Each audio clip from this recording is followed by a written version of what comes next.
I'm Greg Tepper. That's Greg Powers, and this is This Week in Cruton. Greg Powers is here from Next. It's just orange. Why is it not playing? Oh my God. Oh, it's not autoplay. Hold on. There we go. There It's This we Week in go. Cruton with Greg. People who are listening to the podcast now, which we just implored them to do, are like, "What do you mean? It's what are you guys just talking orange? about? How many times a week does that happen? By the way, What? What are these guys talking about? Because they can't see what's going on. 100 times. Yeah. 100 times a week. Sorry to guys. Greg Powers of Next Level Athlete is with us. Follow him on Twitter at gpower79 and follow Next Level Athlete on Twitter at nextlevelD1. Going to get into the biggest prospect news across the Lone Star State. Talking a lot about 2020s and 2021s today. We are going to start with our prospect on the rise, and we're going small school. How does the city of Wellington have this many giant people? I have no idea. Last year, it was Trevor Roberson, the enormous tackle who signed with Texas Tech. Yep. Can't wait to see him play 6'10", 6'11". He's huge. You get that's from Wellington. And then now they've got a 2020 tight end in Wellington tight end, John Holcomb, 6'5", 215. Where are they getting these guys? No wonder they were good. Yeah, duh. Yeah, absolutely. No wonder they were good. But John Holcomb, the next big name to come out of Wellington, the size is obviously what jumps off the page at you. But this is a guy who had an offer from Indiana, already got an offer from Kansas and Abilene Christian. He runs really well. Of course, he's playing against smaller level competition in Texas high school football, but really like his athleticism as a tight end. Schools are starting to notice that, and he picked up an offer from Kansas and Abilene Christian, but added Indiana to that offer tally this week. I think that he's going to be one of those guys as schools start to see him throughout the spring evaluation period will start to catch on. And I wouldn't be surprised. Texas Tech has recommitted to using a tight end within their offense. That's probably a school to watch in his area to see if the Red Raiders step up and come after him with an offer. But a lot of upside with this kid, and he runs really well. We'll have to add some poundage as he grows into a college tight end, but I like all the tools that he has in his box. One thing that's interesting is we're talking about a tight end here. I know the 2019 class was a really good tight end class. Yeah. At least at the very, very top, they had a very good amount of tight ends. Comparatively to 2019, is this is this less deep, or is this or what do you think? I think it's a pretty good year. Another guy that's started to blow up on the recruiting trail is Blake Smith at South Lake Carroll. He was also starred at the Next Level Athlete Camp, was one of the top guys at that event as well. And tight end is one of those positions that we felt like it was fading. Mm-hmm. But you got Elijah Yelverton at Bishop Dunn this year, who's got a lot of offers. I think as I was doing, and you guys can stay tuned for this, we're releasing the top 5 most offered prospects in the state today. TexasFootball.com. Elijah Yelverton has 30 offers. He didn't make the top 5, but that's a lot of offers. That's a lot of offers. Nick Patterson's committed to Michigan. You have the son of Reggie Brown at the new Legacy School of Sports and Sciences that's going to get some attention, has some offers. And Drake Dabney, a kid at Cy Ranch. Brandon Frazier at McKinney North. So, you're talking about 5 to 10 guys this cycle who can all really play at that position. So I think that it's fair to say that we've seen a resurgence at tight end in Texas high school football. And it's good to see that the college programs within the state are recommitted to using them. I can't think of now one major offense off the top of my head that won't employ a tight end next season. Let's get to our commit of the week. We're going from the Panhandle down to Central Texas. One of the guys who was on the receiving end of a lot of passes this year from Chase Griffin, Hutto wide receiver Dejon Harrison. Size doesn't blow you away, 5'10", 180 pounds, but he commits to TCU, and obviously the speed is what TCU has fallen in love with here. Definitely. He's very quick as well. You love to see him in the open field and make moves.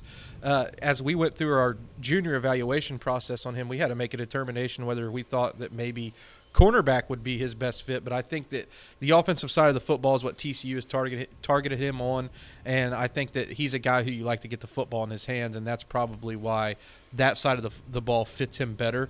Very quick. He put up some pretty good numbers last year. 49 receptions, 695 receiving yards, scored 6 TDs in a wide-open offense that had a plenty of weapons, and he picked TCU over offers from Boston College, Louisiana, Rice, and then Arizona State, I believe, offered him right after he made that commitment to TCU. And I think a guy informed me today on the way into the office. Oh, a guy named Jeremy Clark. Oh, okay. That this is the first Hutto player that TCU has signed since Jeremy Curley, and that guy, well, that guy worked out pretty that well. worked out pretty well for the Frogs. I would say that Gary Patterson, if you could go to Gary Patterson and say, hey, Dejon Harrison's going to be just as good as Jeremy Curley, he would say, where do I sign up? But Dejon Harrison, the Hutto 2020 wide receiver, is heading to TCU. He's our commit of the week. Our underclassman of the week, we're going down to Houston. Another big-time offensive lineman from Humble, Atascocita. And this is a kid from the class of 2022. Yeah. Oh my gosh. Offensive tackle Cam Dewberry. Imagine being finishing your freshman year and being 6'4", 285 pounds. Imagine finishing your freshman year and you played left tackle, and Kenyon Green played right tackle. Yeah. That's how good you are. Yeah, that's how good you are. That's impressive, and obviously everybody's paying attention to him. He was at the opening regional camp in Houston. He picks up an offer from A&M, which is, of course, where his tackle mate, Kenyon Green, ended up. Well, I think he's going to get all of the offers. I mean, we're talking about the most offered prospects in the state. He's got 3 right now. It'll probably be 30 before he steps on the field his sophomore season. That's how good this guy is. Yeah. When colleges come through and see him in the spring evaluation period, I would be shocked if any made it to that high school and didn't extend an offer. Well, I mean, there will be a few that probably just like, oh, we have to go back and evaluate, but he's an offerable prospect by anybody. Well, and I know you've got high praise for him. You say that, like, you know, obviously there's not the rankings for 2022 are really would be super preliminary right now, but you're saying he would be on the short list of guys in consideration for the number 1 spot in the class 22. Well, I think if I had to pick a number 1 right now, which you don't want to do because it is so early, I think it'd be him. Yeah. And I thought that back when we were doing our evaluations for Rising Magazine, as we were trying to make that top 25 list, there were some guys, surprisingly, who were getting much more publicity back in October, November than Dewberry, which was hard to believe since he was playing left tackle for one of the, top 6A teams in the state. Atascocita has been on a good run over the last few seasons. So a lot of people watching them, a lot of eyes on them, and like we pointed out, Kenyon Green would be a natural fit at left tackle if they needed him to protect the quarterback's blind side. To have a Cam Dewberry to put as a bookend tackle on the left tackle spot opposite of Green, that was a pretty good O-line. Yeah, I would say so. It's Greg Powers of Next Level Athlete joining us on Texas Football Today. Get involved in the conversation, #TF Today. And then for our recruit of the week, let's stay in the Houston area, and let's stay on the offensive line, and let's stay at the offensive tackle spot. Bel Air Episcopal offensive tackle Donovan Jackson is having quite an offseason this year. 6'4", 308 pounds, and this guy is pretty much racking up every single award. I know that you came away absolutely raving about this kid from the Next Level Athlete Top 100 Showcase in Houston. Well, I love his wingspan to go with his frame. I mean, if you're looking at potential upside and position flexibility and versatility, this guy kind of has the whole package. And one thing that I love about Donovan is he remembers things that people have written about them and written about him and wants to prove that his weaknesses have become strengths. Mm-hmm. And that's what he set out to do in the offseason. As a matter of fact, he read our blurb in the Rising Magazine and said, I want to show you at the Next Level Athlete Camp that I'm not raw. Mm-hmm. He said, and I said, look, Donovan, raw could mean be a really good thing for you because it speaks to your upside and potential. And he says, but I want to show you that I'm a finished product that I can go. And he did. He came into this camp and he's very competitive and took on all comers in the one-on-ones. And that's what I love to watch about his game. When he goes to a camp or combine, he's not afraid to jump out there and take a lot of reps and press the action to make sure that you noticed him at that camp. And schools have certainly noticed him. Alabama, Texas A&M, Ohio State, LSU. His offer list is very long already, and I think that he'll have his choice of college whenever it comes down to time to make that decision. He's going to be all over. People are already all over him.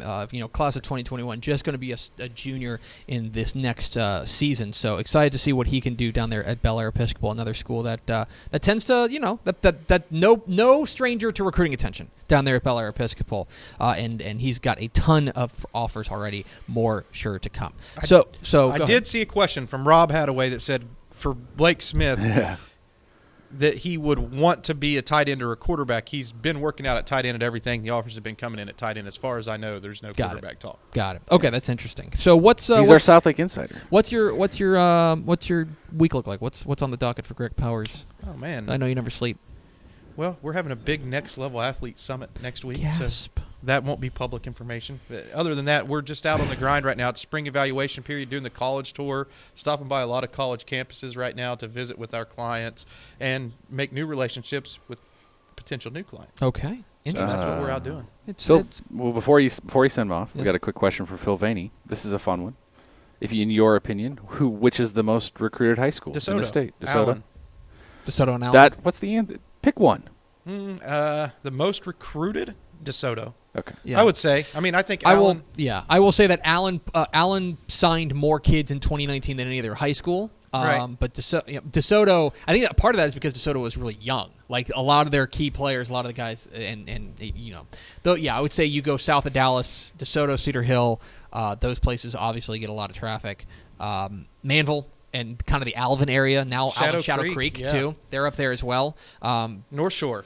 Yeah, Duncanville. Yeah, a lot of these, a lot of the teams that. But if we're asking over the last, like if you had to pick one over the last 10 years. Yeah, probably. Or 5 years, I'd probably say DeSoto. I would say that Allen probably signed more players, but I would say DeSoto is more heavily recruited as far as college attention and colleges stopping by. If that's the way that you're wanting to address that question. If you're talking about who signed the most prospects to college, it'd probably be Allen. He is Greg Powers of Next Level Athlete. Follow him on Twitter at GPowers79 and follow Next Level Athlete on Twitter at NextLevelD1. Powers, appreciate it. Let's do it again next week. Let's do it.